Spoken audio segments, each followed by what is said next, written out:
I drove 45 minutes to my grandson's 5th birthday party, carrying a gift I had wrapped 3 times because the first 2 didn't look right. Blue paper with little rockets on it. Noah loved rockets. He told me so the last time I was allowed to see him, which was 4 months ago. And even that visit had been cut short. I pulled into the driveway behind a row of cars I didn't recognize, straightened my blouse in the rearview mirror, and walked toward the front door with the gift tucked under my arm. My daughter stepped out before I made it to the porch. She closed the door behind her so no one inside could hear. Her arms were crossed. Her face was set in that expression I had seen more and more over the past 2 years, the one that looked rehearsed. "Mom, I told you. You're not welcome here anymore. Trevor doesn't want you here, and honestly, neither do I." I could hear children laughing through the walls. I could hear Noah's voice somewhere in there, high-pitched and excited the way only a 5-year-old can be. My daughter stood between me and that sound like a locked gate. I didn't argue. I didn't raise my voice. I set the gift on the hood of my car and I said 6 words. "Check your email tonight, sweetheart. Please." Then I got back in my car, pulled out of that driveway, and drove home with both hands steady on the wheel and tears running down my face that I didn't bother wiping. Because what my daughter didn't know, what Trevor certainly didn't know, what none of those party guests sipping lemonade in the backyard had any idea about, was that I had spent the last 11 months quietly building a case that was going to change everything. Not to punish anyone. Not for revenge. To protect the only 2 people in this world I would burn everything down for. My daughter and my grandson. And I need you to hear every piece of this. Because this story doesn't end in that driveway. It ends at a kitchen table at 2 in the morning, with my daughter holding my hand so tightly I thought she might break it. My name is Diane, and I need to take you back to the beginning so you can understand how we got here. I was never a loud woman. I was a nurse for 31 years, the night shift mostly, pediatric ICU at a hospital in Charlotte. You learn things on the night shift that you don't learn anywhere else. You learn how to read a room by the sound of the monitors. You learn how to stay calm when nothing around you is calm. You learn that the quietest observations are usually the most important ones. My husband, Frank, was a contractor. Not a big firm, just a small crew that did honest work. He built additions, renovated kitchens, did commercial jobs occasionally when things were good. Over 30 years he also did something I didn't fully grasp until after he was gone. He saved. Carefully, consistently, without talking about it. He bought a small strip of land outside of town when Lauren was in middle school, so he bought another piece a few years later. Then a third. He reinvested profits from jobs into those properties. He rented them out. He kept everything in meticulous records that he stored in a fireproof safe in our garage that I thought contained old tax returns and maybe a coin collection. Frank got diagnosed on a Tuesday. Pancreatic, stage 4. The doctors gave him 4 to 6 months, and he lasted almost exactly 5, which was so like Frank. Splitting the difference, finding the middle, staying reasonable even when nothing about it was reasonable. In his last week, he asked Lauren to leave the room, and he took my hand and he told me something that changed everything. "Diane, I need you to listen carefully. What I've built over the years is more than you think. A lot more. Our attorney, Mr. Calloway, has everything documented. I've set it up so that you control all of it. Lauren gets her share, but only when you decide she's ready. Not financially ready. Emotionally ready. I need to know that what I spent my life building goes to someone who will use it right. Promise me you'll watch. Promise me you'll wait." I promised. I didn't cry in front of him. I cried later alone in the shower the way I had cried every night for 5 months. 3 weeks after we buried Frank, I sat in Mr. Calloway's office. He was a quiet man, meticulous, the kind of attorney who wore the same style of tie every day, and kept his desk so clean it looked like a photograph. He opened a file and laid it out, and I stopped breathing for a moment. Frank had accumulated 4 commercial rental properties, all fully paid, generating steady income. He had a brokerage account that had been compounding for over 15 years. He had a separate savings account at a bank I had never heard of with a balance that made my vision blur. And he had a life insurance policy, a substantial one, that I had not known about, all of it structured under a trust that named me as the sole trustee. Lauren was the beneficiary, but nothing would move to her without my written authorization. Frank had drafted that language himself, Mr. Calloway told me. He had been very specific. I drove home from that meeting and sat in Frank's chair in the living room for a long time. Then I made dinner, watched the evening news, and went to bed. I did not change a single thing about my life. I kept driving Frank's truck because mine had transmission problems and his still ran fine. I kept the same house. I kept shopping at the same grocery store and getting my hair done at the same place every 6 weeks. Nobody knew. Nobody needed to know. Not yet. Trevor showed up about 5 months after Frank passed. Lauren brought him to the house on a Saturday afternoon, which surprised me because Lauren hadn't visited on a Saturday in weeks. She had been pulling away since the funeral slowly. The way tide goes out. So gradually you don't notice until you look up, and the water is 100 yards from where it was. I attributed it to grief. I was wrong about that. Trevor was charming, not in an obvious way, not slick. He was the kind of charming that felt earned, like he had practiced it so long it had become natural. He shook my hand with both of his. He complimented the garden. He asked about Frank, but not the illness, just the good years, the work, the kind of man he was. It felt thoughtful. It felt calibrated.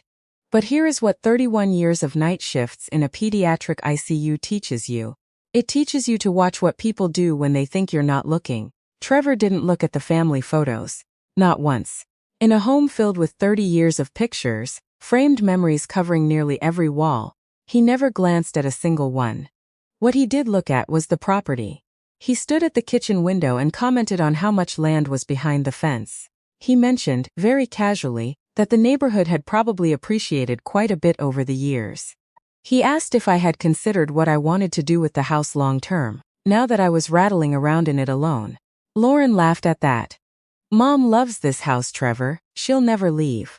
He smiled. Of course, it's a beautiful home. But his eyes moved across the room the way I've seen inspectors look at buildings, measuring, estimating. I smiled and poured iced tea, and filed every single thing I noticed in a place in my mind where I keep the things that matter. It happened slowly. That's the part that people who haven't experienced it don't understand. It isn't one moment. It isn't a confrontation. It's a current, steady and gentle, that carries you in a direction you don't recognize until you're already far from shore. First, Lauren's calls dropped off. She used to call me every other day, sometimes just to talk about nothing, the way daughters and mothers do. Twice a week became once a week. Once a week became every 10 days. Then the calls became short and functional. Just checking in, Mom. Everything okay? Good. Talk soon. Like a task being completed. Then Sunday lunches stopped. We had done Sunday lunch for years, ever since Lauren moved into her own apartment after college. Frank and I would make a roast or grill something, and Lauren would come over and we'd eat and watch a movie or just sit on the porch. After Frank died, Lauren kept coming, and it was the one thing that still felt normal. Then Trevor started joining, which was fine. Then Trevor started suggesting they go somewhere else instead. Then the lunches became monthly. Then they stopped entirely. Then the language changed. This is the part that still makes my chest tight. Trevor thinks I spend too much time worrying about you. Trevor feels like you rely on me too much.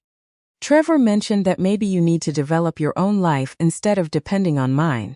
Each sentence delivered gently, reasonably, as if Trevor's observations were just honest assessments from someone who cared.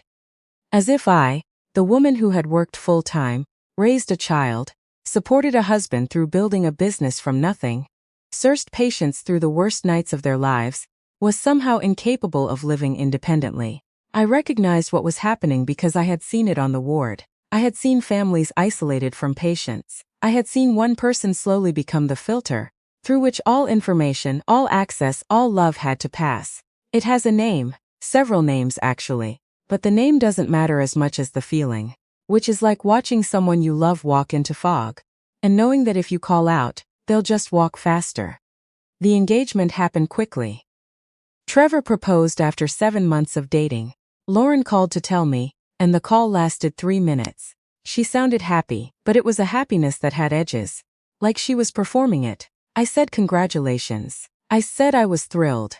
I asked when I could take them to dinner to celebrate. There was a pause.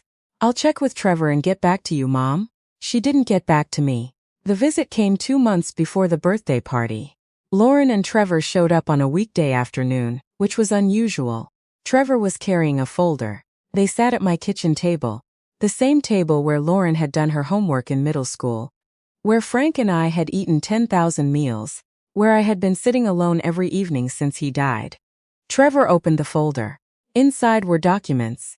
He explained, calmly and warmly, that they were planning for their future, that they needed a stable home for when children came, that this house with its large yard and good school district would be the perfect place to raise a family, that they had already spoken with a real estate attorney about the most efficient way to transfer the property, that I would be taken care of course.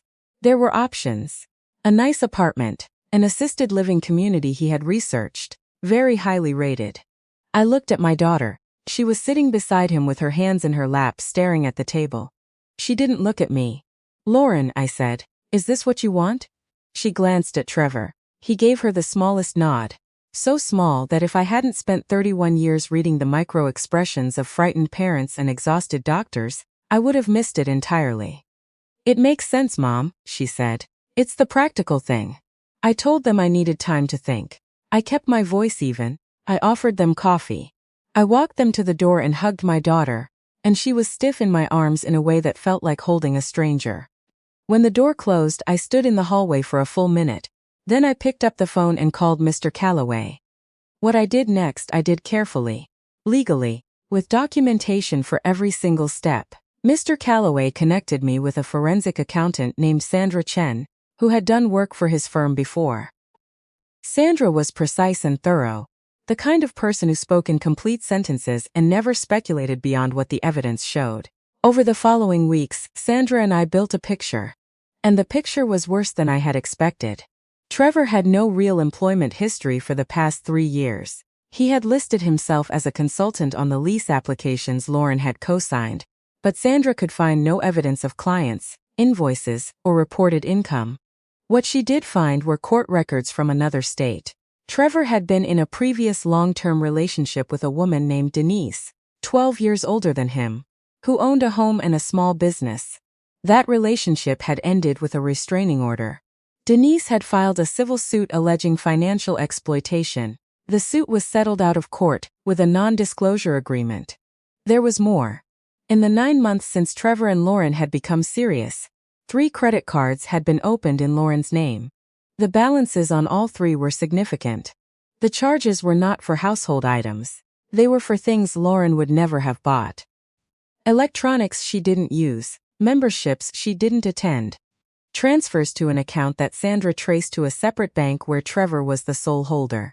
I also learned that Trevor had contacted a real estate agent, not the attorney he mentioned, to get a market valuation on my house. He had done this 5 weeks before he and Lauren sat at my table with that folder. He had the valuation done under Lauren's name, with an email address Lauren didn't know existed. He was already working out numbers on a property he didn't own, that belonged to me, that Frank had paid off 17 years ago. I sat with all of this in my living room one night, with Sandra's report on my lap, and Frank's chair creaking the way it always did, and I felt something I hadn't felt since the diagnosis. A calm, cold clarity.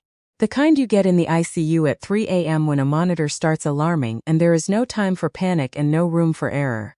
You don't feel scared. You feel focused. You see exactly what needs to happen and you move. Mr. Calloway reviewed everything Sandra found. He brought in a family law attorney named Margaret Webb, who was direct and unsparing, and told me things I didn't want to hear but needed to. "Diane, your daughter is in a financially abusive relationship. The credit cards, the isolation, the pressure to transfer property, it follows a textbook pattern. But here's the hard part. Lauren is an adult. You cannot force her to leave. What you can do is make sure that when this falls apart, and it will fall apart, your daughter and your grandson have something to come back to. And you can make sure that this man does not walk away with what your husband spent his life building." I asked her what that looked like in practice. She said, "It looks like patience and paperwork." We spent the next 3 years building a wall. The trust was restructured to add additional protections. Mr.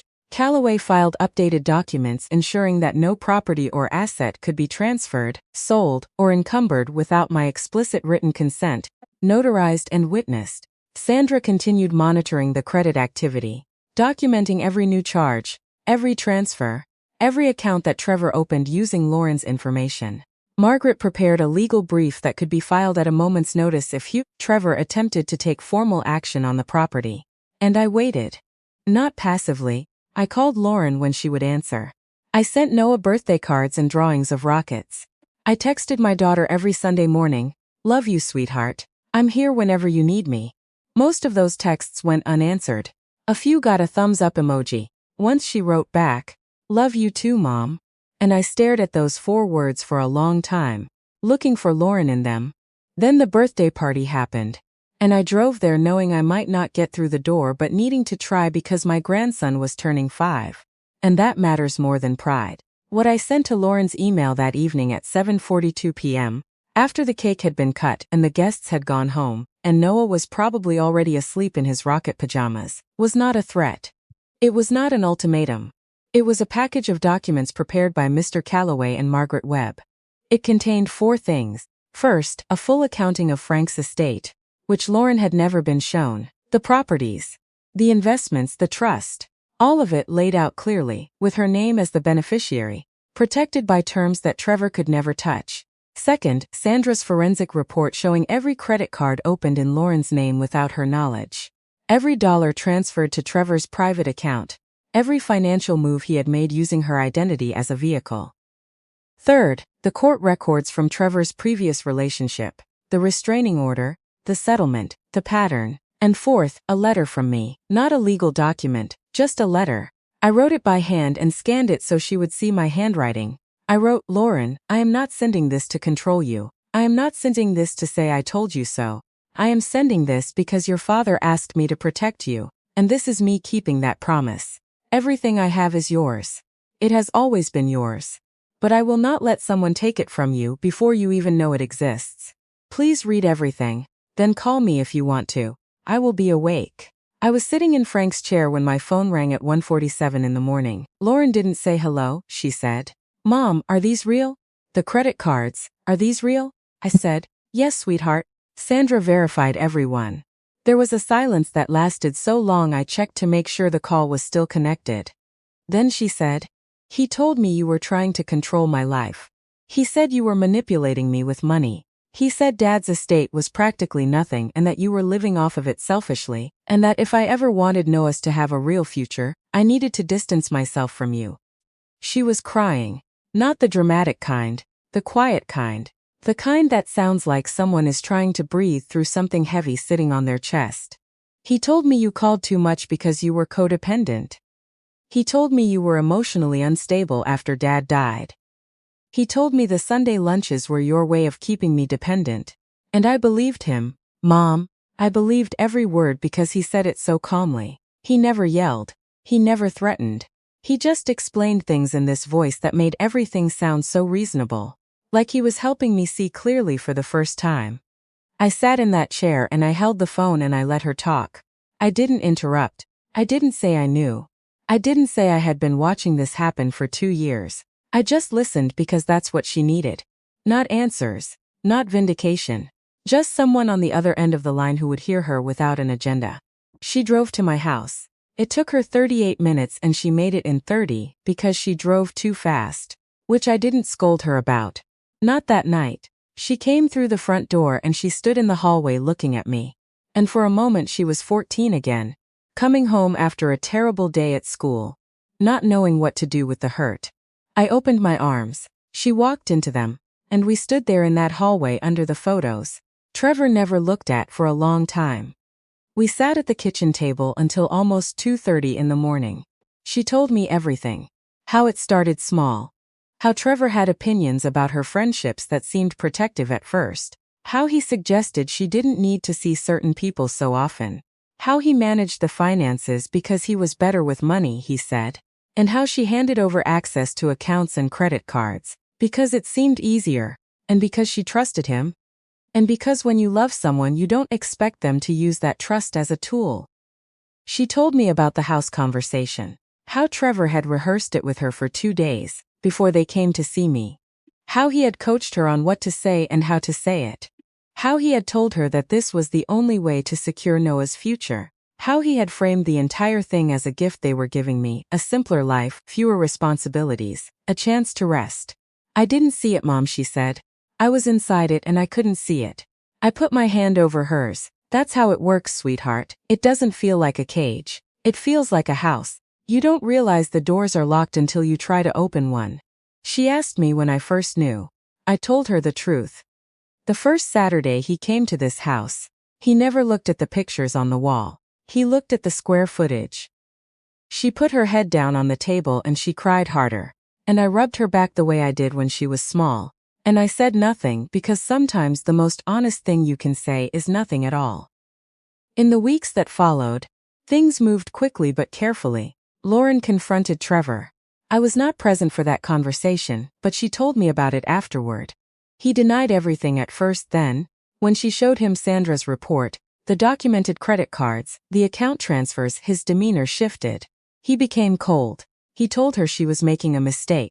He told her that her mother had poisoned her. He told her she would regret this. She told him to leave the house. He refused. Margaret Webb filed a protective order the next morning. The evidence was comprehensive enough that it was granted on an expedited basis. Trevor was removed from the home by law enforcement that afternoon. He took a duffel bag, and a look on his face that Lauren described as blank. Like a mask that had finally been pulled away, to reveal that there was nothing behind it. Trevor retained an attorney and attempted to claim entitlement to a share of the home Lauren was renting. Citing financial contributions, his attorney withdrew from the case within 3 weeks after reviewing the forensic evidence and the records from Trevor's previous relationship, which Margaret had obtained through proper legal channels. The pattern was too clear. The documentation was too thorough. Trevor settled for the contents of his personal bank account, which Sandra's records showed contained most of the money he had siphoned from Lauren's credit lines. A portion of that was recovered through a separate civil action. The rest, Margaret told us, was unlikely to be worth pursuing. Trevor moved out of state. I do not know where he went and I do not care. Lauren spent the next several months putting her life back together piece by piece. She closed the fraudulent credit accounts and filed disputes. She started seeing a therapist who specialized in coercive control, a term Lauren had never heard before Trevor, and now understood with painful clarity. She rebuilt friendships she had been told were toxic. She called her college roommate for the first times in 2 years and they talked for 3 hours. And she came to Sunday lunch. Every single week. Noah didn't understand everything that had happened, but children understand more than we think. The first Sunday he came back to my house, he walked straight to the corner of the living room where I had always kept a basket of toys for him. He pulled out a toy rocket, the one Frank had bought him when he was 2, and he looked up at me and said, "Grandma, I missed this rocket." I knelt down next to him. "It missed you too, sweetheart. It's been right here waiting." He nodded like that made perfect sense. Because to a 5-year-old it does. Things wait for you. People wait for you. Love doesn't leave just because someone closes a door. 6 months after everything settled, on a Saturday morning I sat Lauren down at the kitchen table and I told her about Frank's estate. All of it, the properties, the investments, the trust. The full picture of what her father had built over 30 years of early mornings and careful decisions, and never once buying anything flashy because he was building something for her instead. She stared at me. "Dad did all of this?" "Your father," I said, "was the most patient man I ever knew. He didn't build this to be rich. He built this so that you and Noah would never be trapped by anything. Not by circumstance, not by a bad economy, and not by someone like Trevor." She shook her head slowly. "He knew, didn't he? Not about Trevor, but that something like this could happen. He knew that life is unpredictable, and he wanted you to have options no matter what." She was quiet for a minute, then she said, "You could have told me. When Trevor first came around, you could have shown me the estate and maybe I would have seen what he was after." "Maybe," I said. "Or maybe Trevor would have seen it first. And then you would have lost even more." She thought about that. Then she nodded. "Dad was right to trust you with it. He was right to trust both of us. I just had to hold it a little longer." There was one more thing. Frank had left a letter. He had given it to Mr. Calloway with instructions that it be delivered to Lauren when, and only when, she was ready to receive the estate. I had known about it for over 3 years. I had never read it. It wasn't mine to read. Mr. Calloway brought it to the house in a sealed envelope with Frank's handwriting on the front. Just her name, Lauren.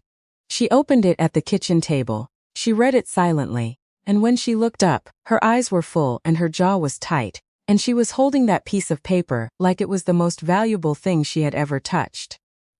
She handed it to me. I read it for the first time. Frank had written, Lauren, if you're reading this, then your mother did what I asked her to do. She watched, she waited, and she protected you even when it probably cost her more than you'll ever know. I built what I built so you would always have ground to stand on. Solid ground. The kind that nobody can pull out from under you. But the real foundation was never the money or the property. It was her. Take care of your mom, Lauren. She's tougher than she looks and softer than she lets on, and she is the best thing that ever happened to me. Love, Dad. Lauren folded the letter carefully. She put it back in the envelope. She looked at me across that table, the same table where we had done homework and eaten dinner, and where Trevor had once tried to talk me out of my own home. I'm sorry, Mom, she said, for all of it. For every call I didn't return. Every Sunday I skipped. Every terrible thing he convinced me was true about you. I should have seen it. You see it now, I said, that's what matters. How did you do it? She asked. How did you just wait, for 2 years? While I pushed you away and said awful things, and treated you like you were the problem? I thought about that question carefully, because she deserved an honest answer. Not a comfortable one. I didn't do it gracefully, I said. There were nights I almost drove to your house and banged on the door and told you everything. There were mornings I woke up angry enough to call a lawyer and cut Trevor off myself and force the whole thing into the open. There were moments I questioned whether your father was right, whether waiting was wisdom or just cowardice in a nicer dress. I took her hand. But I kept coming back to what I know from all those years on the night shift. You cannot rush a healing process. You cannot force someone to wake up before they're ready. All you can do is be there when they open their eyes. And make sure the room is safe when they do. She squeezed my hand hard enough that it hurt. And I didn't pull away. I want to say something to the mothers watching this who are going through what I went through. The ones who are sitting in quiet houses wondering where their children went. The ones who recognize the slow drift, the canceled plans, the rehearsed distance. The new vocabulary. That sounds like someone else's words coming out of their child's mouth. I am not going to tell you what to do. Every situation is different. Every family is its own country with its own borders and its own history. But I will tell you this. Do not confuse being quiet with being passive. They are not the same thing. Passive is doing nothing. Quiet is doing everything with precision and patience and not announcing it to the room. Do not let anyone convince you that your love is a weakness, that your worry is control, that your presence is a burden. Those are words designed to make you step back. They are not the truth, and do not stop documenting. Not in a paranoid way, in a careful way. In the way that Frank built a future, one decision at a time, one record at a time, one small piece of evidence that says, I saw what was happening and I chose to act, not to react. The truth does not need to be loud. Sometimes it just needs to arrive in an email at 7:42 on a Saturday night, right when the birthday candles have been blown out, and the house is quiet, and the person who needs to see it is finally alone long enough to look. And here is the question I want to leave you with. The one I still think about. Who in your life right now is being slowly convinced that the people who love them the most are the ones they need to walk away from? And what would it take? What quiet, patient, carefully built truth to bring them home? Think about it. And if this story felt familiar, if any part of it touched something you've been carrying, send it to someone who needs to hear it today. This is Mara Payback. I'll see you in the next one.